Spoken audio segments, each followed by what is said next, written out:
So if you want to have divine guidance in your life, if you want to receive signs, if you want that your life is full of beautiful synchronicities, you need to be in your body. You need to be present. Why?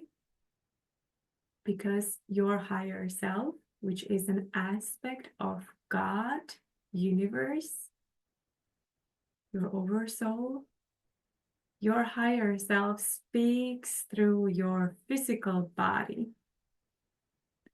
Your higher self speaks to you through your eyes, your physical eyes. You see the signs, you see the numbers, you see the animals, you see the feathers, you see the books, you see the TV commercials, whatever you see.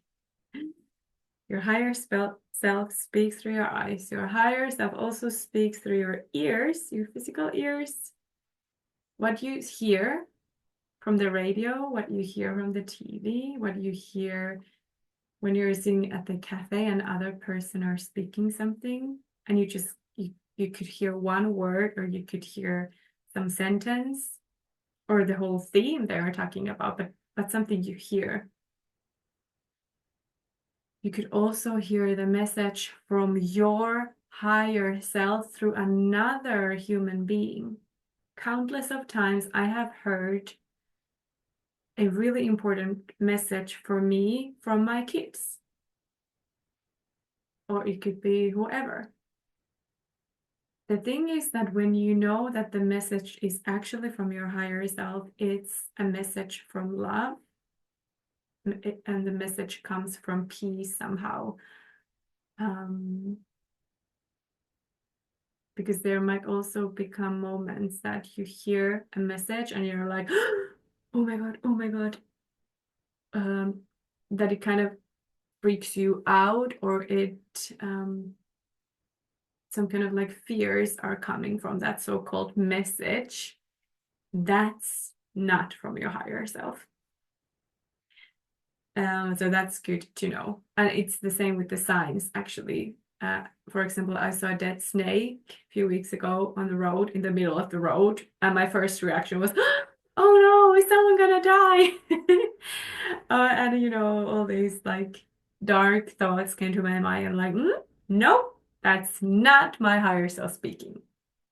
So it's actually not always the first thing that you think of when you see a sign. You need to harness your thoughts. You need to be present in your body, and you need to really tune with your heart, because and your whole physical body.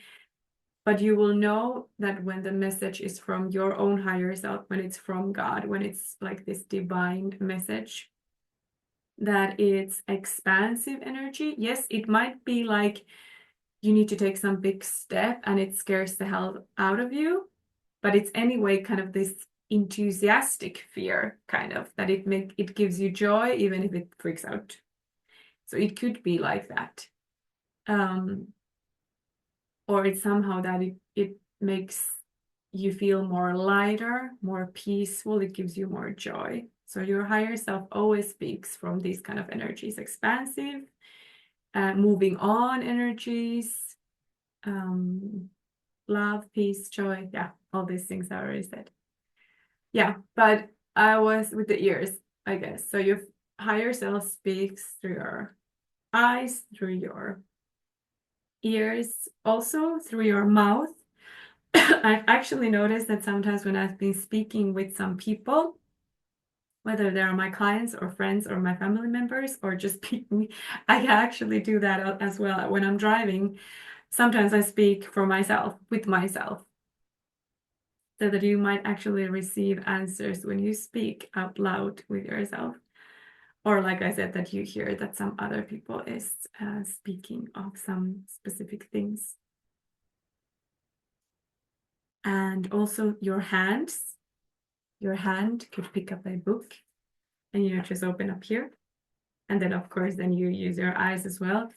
You can use your legs, or your higher self speaks through your legs. They might just take you to the bookshelf and with your hands pick a book, or you're in a shopping center and your legs are just taking you to this point A, and then you find something you have been looking for. You get the picture. Your higher self speaks through your body. And that's why it's so important for us to be in our body, to be present. And I believe that your higher self is actually communicating with you all the time. But we might feel that we are not getting any guidance. Where are the numbers? I don't see any synchronicities here. We might feel it, but that's usually, not always, but that's usually because you are not present enough so that you can receive the signs. So you need to be present. You need to practice that. You need to be in your body. And what helps? Breathing. So connect with your breathing. Stop and physically stop. Like physically stop yourself. For example, in the kitchen when you're making food, just stop. Or when you're drinking